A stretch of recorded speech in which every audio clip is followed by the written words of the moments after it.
Well, that's embarrassing. I mean, it was bound to happen eventually, but man, I was not expecting it to be. Ooh. The source code of Twitch itself, the commit data since the start of the site, possibly passwords in a secure format, which you should change your passwords and enable two-factor authentication one way or another, and a truckload of other things that I'd have to research extensively to even understand. But what caught everyone's attention, for better and worse, was the top 10,000 partners payout information from the last 2 years. It wasn't a surprise at all to see some of the top channels making millions of dollars per year, and I saw a lot of people latching onto that with a mixture of outrage, envy, and betrayal.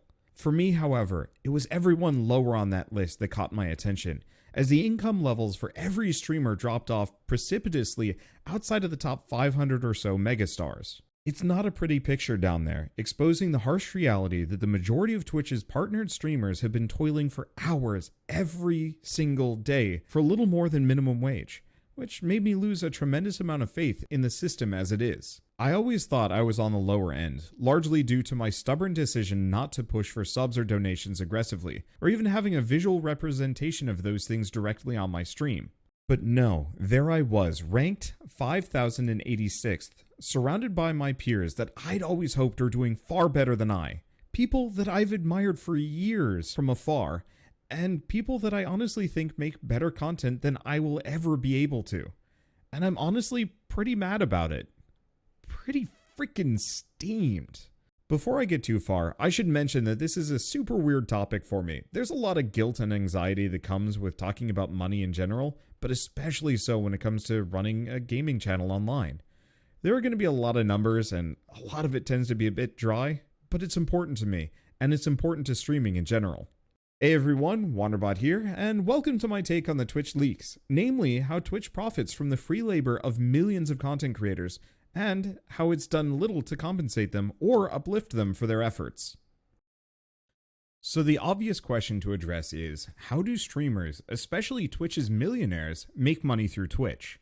To put it bluntly, it's almost entirely through the generosity and support of watchers like yourselves. Using my stats as an example, over 50% of my income on Twitch comes from subscriptions, which are $5, $10, or $25 monthly payments that viewers can make to unlock badges, emotes, and other special features and privileges in the chats of the streamers that they sub to. Subs can also be gifted to other viewers in chat, and if enough are given, it can result in a confetti-popping event called a hype train. It sounds excellent in theory, creating a sense of community and giving viewers a way to support their favorite streamers monthly, as they would on, say, Patreon.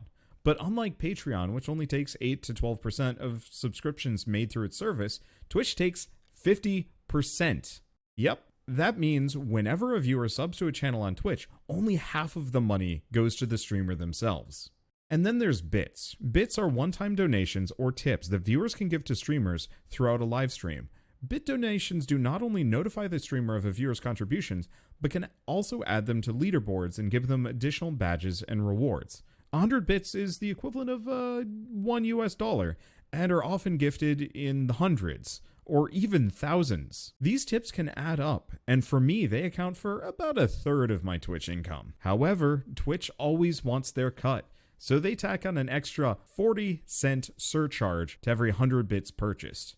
This means that just to tip streamers, viewers have to pay extra to Twitch itself, and that adds up to quite a lot. To put this into context, imagine you tip a waiter at a restaurant, and the manager demands that you add a couple more dollars that they take entirely for themselves. In a standard workplace setting, this type of tip skimming is pretty illegal, if I recall correctly, and carries harsh punishments for businesses that try to steal tips from their workers. But because Twitch isn't actually employing streamers and bits are a fake currency, they're not subjected to the same laws and can do whatever they want in this case. I'm no lawyer, nor do I really understand these laws very well, so take my opinion with a grain of salt.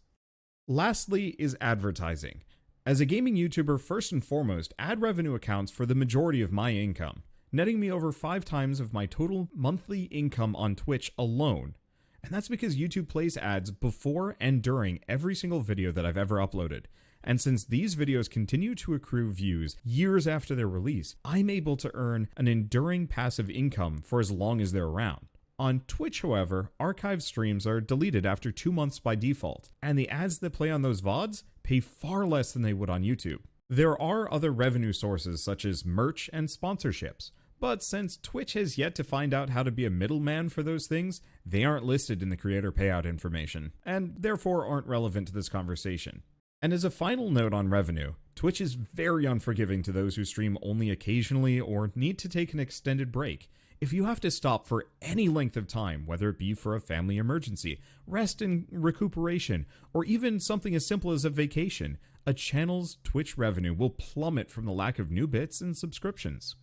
This creates an extremely predatory feedback loop where streamers will stream more and more and more and more, pushing themselves to pack in as many hours as possible, to grow as much as possible, and to never ever take time off for fear of it all falling apart.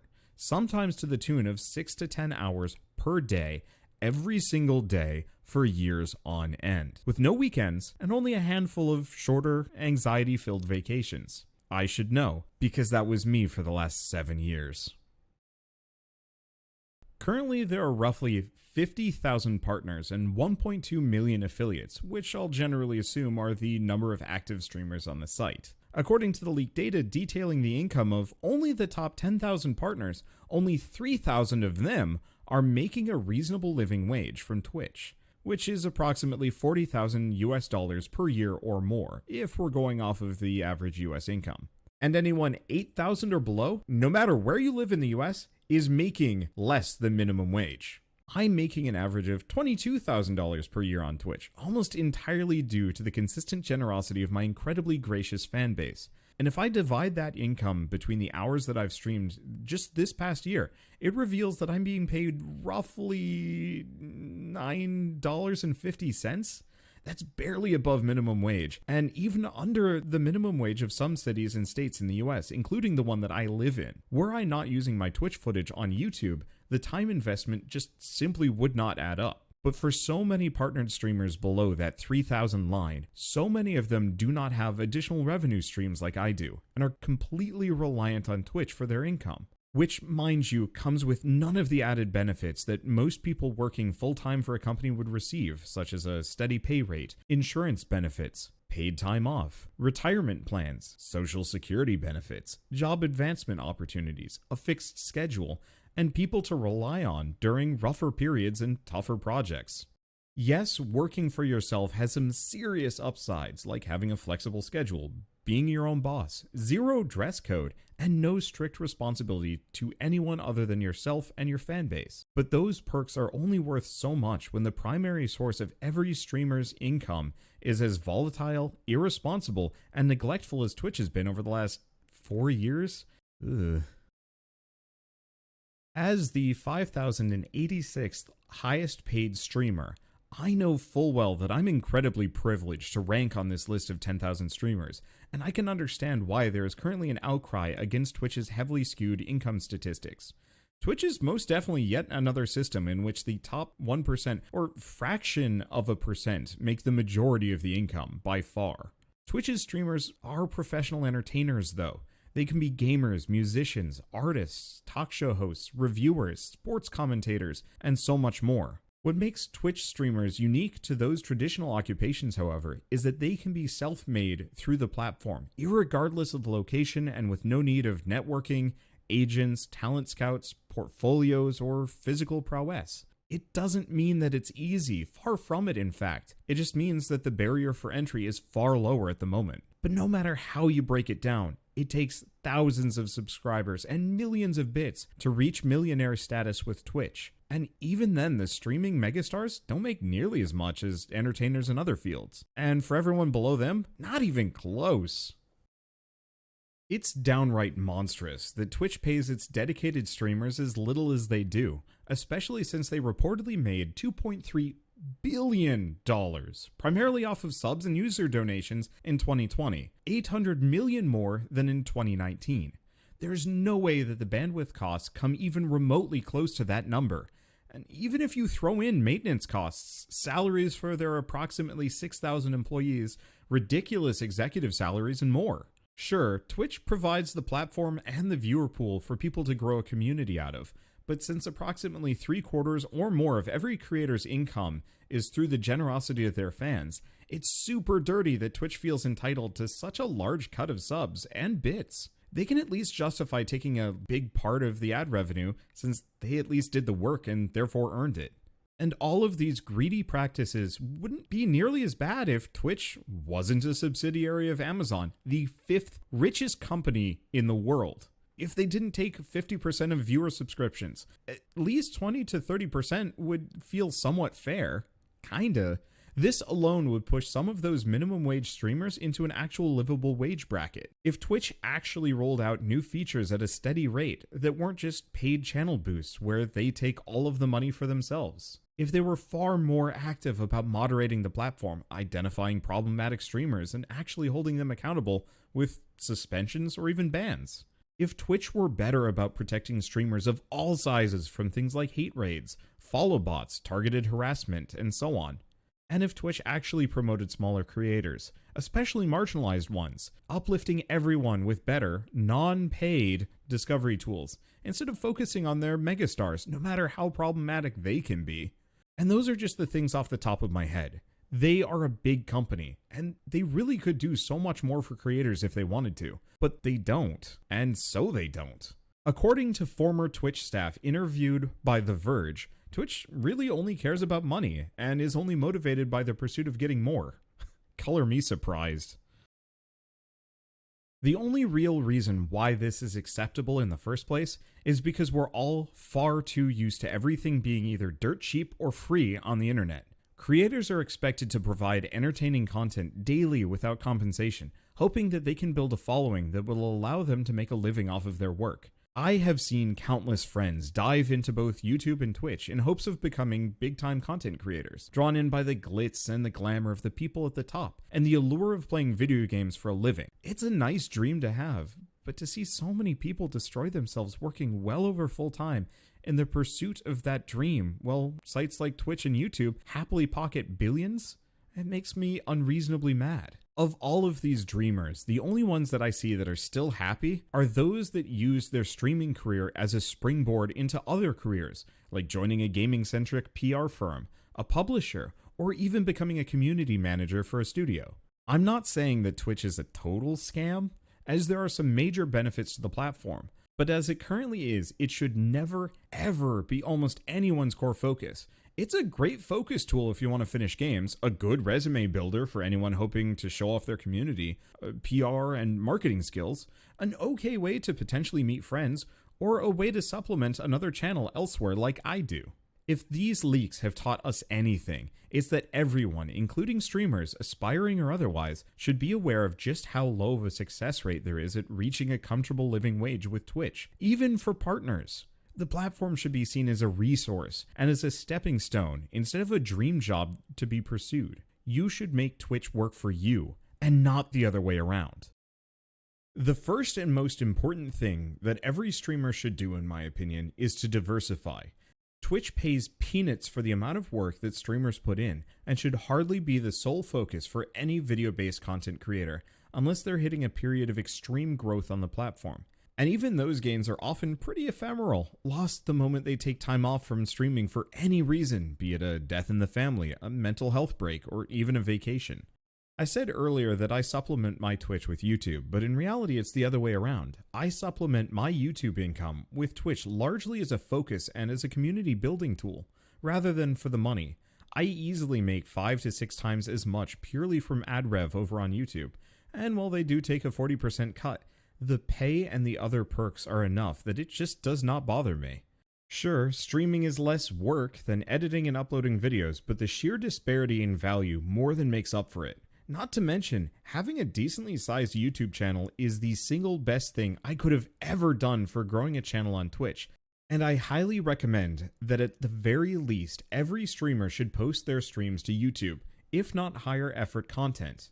I'd also recommend starting a Patreon and encouraging your viewers to support you there instead of subs, and to use PayPal and other donation services and payment tools in lieu of bits. You'll have to put more work into raising awareness about those platforms, but at least many of them only take a 10% cut instead of 40 to 50%. Apart from finances, I'd also suggest taking time off to recharge, streaming less, and promoting your channel elsewhere more, getting more exercise, and so on.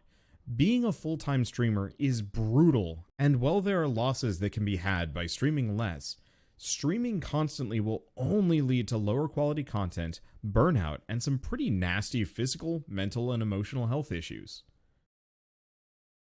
If you're a viewer and want to support your favorite creators, here are a few ways that you can help them out more so than just watching or donating through Twitch.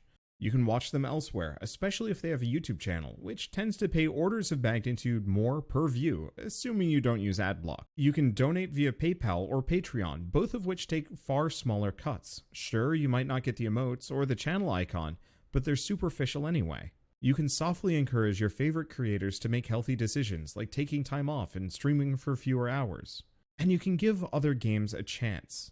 I know this may sound weird, but if you see your regular streamers playing games that you wouldn't normally watch, try watching anyway.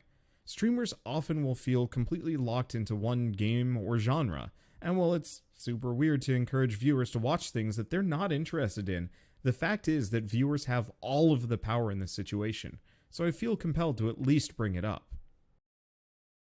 I think the most important takeaway from this leak is that while streaming is an absolute dream job for most people, Twitch has positioned itself perfectly as a digital landlord to skim as much as they possibly can from every single prospective streamer trying to pursue that dream, and that the only reason why they can get away with it is because no one else has managed to make a proper competitor yet. I get that they own the platform and that bandwidth costs money, and that they're the ones that enable streamers to do this in the first place, but to take so much from people who earn so little while doing the absolute bare minimum at improving the platform, it frankly just doesn't feel like Twitch has earned their cut. For now, I'm probably going to keep streaming on Twitch, since I have an established audience there and would hate to stop entirely. But I'm going to be spending more time working on my YouTube channels, on other side projects that I'm passionate about, and just taking time off in general.